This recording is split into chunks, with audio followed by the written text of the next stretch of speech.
สวัสดีน้องทุกคนเนาะมาพบซองนมน้อยบรรณาเส้นเก่าเส้นเคยทุกคนก็อยู่กับธรรมศาสตร์บ้านเฮาคือเก่าทุกคนอยู่ส่วนแตงกวาคือเก่าเนาะก็มื้อนี้ก็จะมาให้ทุกคนเบิ่งเนาะอัปเดตส่วนแตงกวาเนาะถือว่าได้อาทิตย์ปลายแล้วทุกคนปลายน้อยนึงเนาะก็คือมื้อนี้เป็นมื้อที่มาขึ้นห้างทุกคนมัดเสือกขึ้นห้างมักแตงเนาะบอลที่แตงกวาจะไต่ขึ้นทุกคนเดี๋ยวจะมาให้ทุกคนเบิ่งวิธีในการเฮ็ดเนาะเฮ็ดแบบใดเนาะแต่ละบอลแต่ละเคสอาจจะบกคือกันเพราะว่าบางเคสนี่อาจจะมีไม้เนาะมีไม้ไล่หรือว่ามีตะนางหรือว่ามีแตะเนาะจะใส่ไปเลยเนาะแต่ว่าทางนุ่มน้อยเองนี่เนาะจะอาศัยเป็นเสือกเนาะทุกคนละเอาขึ้นปักหลักแบบเธอแล้วเนาะแบบคนได้ติดตามจะเห็นเนาะเธอแล้วนี่แล้วก็หลังจากนั้นเราจะใส่เสือกมัดเอาเนาะเดี๋ยวมาเบิ่งนำกันทุกคนเนาะวิธีในการเฮ็ดเนาะก็คืออันนี้เนาะบรรยากาศอยู่ส่วนแตงกวาเนาะเพราะว่าได้อาทิตย์ปลายแล้วทุกคนมันยาวขึ้นเนาะแล้วยาวขึ้นสูงแล้วเราต้องได้มัดแล้วเนาะถ้าเราบ่มัดนี่มันจะลมนะวิธีในการเห็ดเนาะแต่แล้วผู้ได้ติดตามนี่จะเห็นดีเนาะเพราะว่าหนุ่มน้อยจะมาปักหลักตัวนี้เนาะทุกคนปักหลักซ่องอันอันนี้แล้วก็มามัดติดกันหลังจากนั้นเราจะใส่เสือกตัวนี้ทุกคนเนี่ยแบบนี้เนาะปักหลักใส่ทางนี้แล้วก็ดึงเนาะดึงเป็นเส้นผ่าใจกลางไปเลยเนาะไปเรื่อยๆเนาะหลังจากนั้นเราก็เอาเป็นตัวนี้เป็นทอยางทุกคนทอนำเก่าเนาะที่เราแลนระบบนำบ่ได้แล้วเอามาใส่แบบนี้มัดเครื่องกลางนี้มัดเครื่องกลางเพื่อว่าเราจะมัดโกมักแตงเนาะเอาเป็นเสือกแบบนี้มัดโกมักแตงนี่ขึ้นทุกคนมัดขึ้นแล้วก็มาเกาะใส่นี่เกาะใส่นี่แล้วก็มามัดใส่เทิงนี้เนาะอันนี้แหละตัวที่มักแตงเขาจะไต่ขึ้นตามเสือกตัวนี้เนาะทุกคนเนี่ยวิธีในการเฮ็ดนี่เขามาเบิ่งตัวจริงเลยเนาะวิธีในการมัดในเสือกเขาต้องมามัดติดแบบนี้เลยทุกคนอันนี้เป็นเป่าเนาะเป่าเข้าหรือว่าเป็นกระสอบเข้าเนาะทุกคนเขามาดึงเอาแบบนี้เป็นเส้นแบบนี้นี่มาดึงเอาเนาะหลังจากนั้นเนี่ยเอามาเฮ็ดแบบนี้เบิ่งโดยจริงเลยวิธีในการเฮ็ด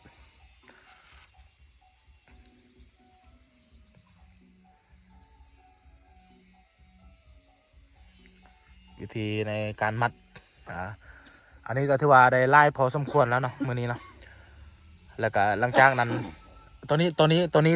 ที่สำเร็จแล้วที่มัดสำเร็จเดี๋ยวมาเบิ่งวิธีในการมัดเนาะนี่เขามัดเริ่มมัด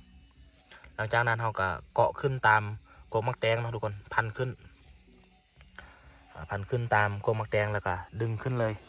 มาเกาะสายนี้เกาะตัวการแล้วก็หลังจากนั้นเขาเมื่อมัดสายตัวเทิงเลย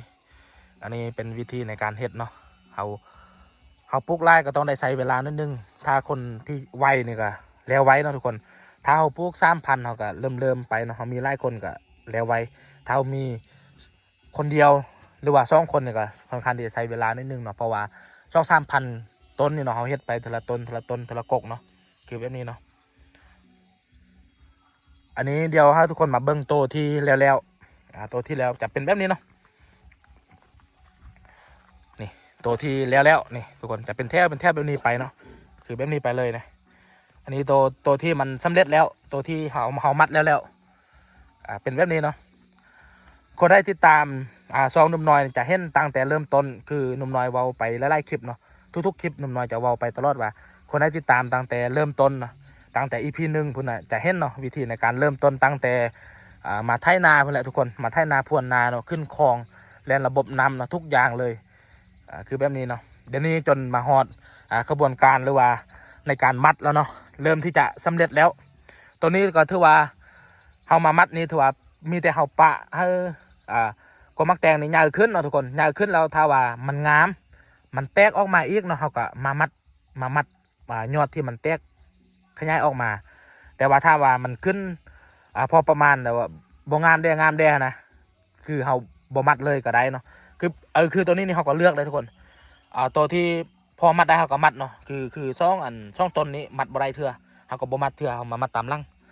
อันนี้เป็นวิธีในการดูแลหรือว่าในการเฮ็ดเนาะส่วนแตงกวาในแบบของเฮาเองเนาะในทางนี้แต่ละเคสเนี่ยบ่คือกันเนาะแล้วก็ดินแต่ละบอนเนี่ยบ่คือกันก็แล้วแต่ตัวนี้ถือว่าได้อาทิตย์หนึ่งกับมือหนึ่งทุกคนปลูกนี่อาทิตย์หนึ่งกับมือหนึ่งเนาะอันนี้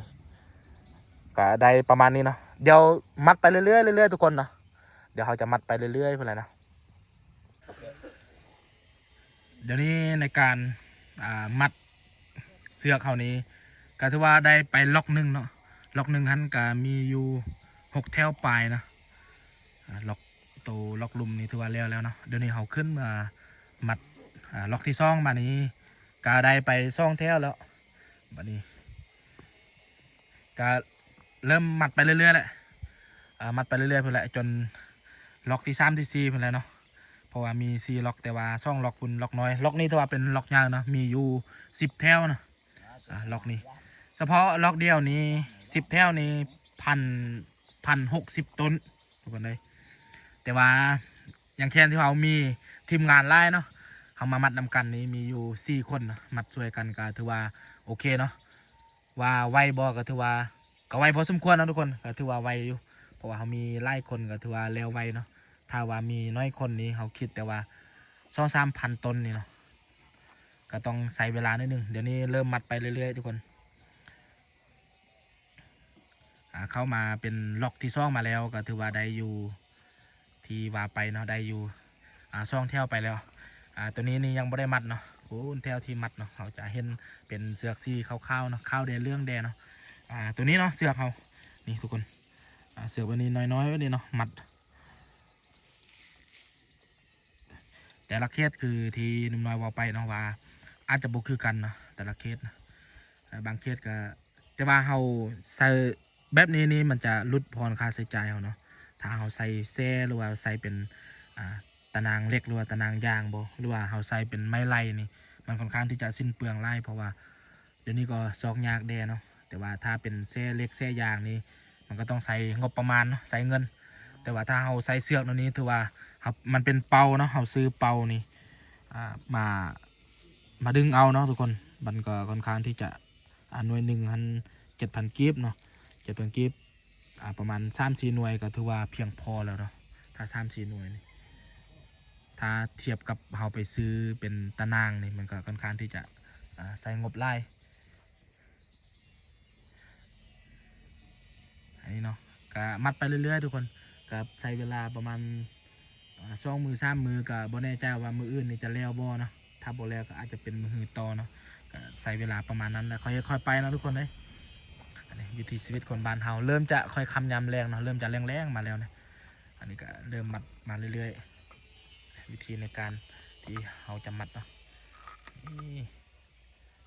แบบนี้เนาะตึงๆเวลาเอามักแตงนี่จะไต่ขึ้นตามนี้เนาะทุกคนเนาะเป็นเนี่ยวิถีชีวิตบ้านเฮานี่แหละทุกคนเลยมัดไปเรื่อยๆเรื่อยๆมันเลยเนาะอันนี้เป็นล็อกที่มันแล้วเนาะก็ประมาณนี้เนาะทุกคนเนี่ยเขาจะเห็นเป็นแถวแบบนี้เนาะอันนี้ถือว่าเป็นล็อกที่สำเร็จไปแล้วเป็นแถวการเริ่มใหญ่ขึ้นเมื่อเรื่อยๆเรื่องมักแตงนี่ถือว่ายาวไวเนาะอันนี้ก็ได้อาทิตย์กับมือนี้แล้วตัวได้ที่บ่ใหญ่ที่เขาบ่มัดเถื่อคือแบบนี้ตัวได้พอมัดแล้วก็ถือว่าเขามัดไปแล้วเนาะแถวเป็นล็อกอันนี้เนาะทุกคนนะเป็นอะไรก็ฝากทุกคนเด้อไปกดไลค์กดแชร์กด subscribe หรือว่ากดติดตามเนาะเพื่อทุกคนจะบ่พลาดคลิปใหม่ๆพบกันคลิปหน้า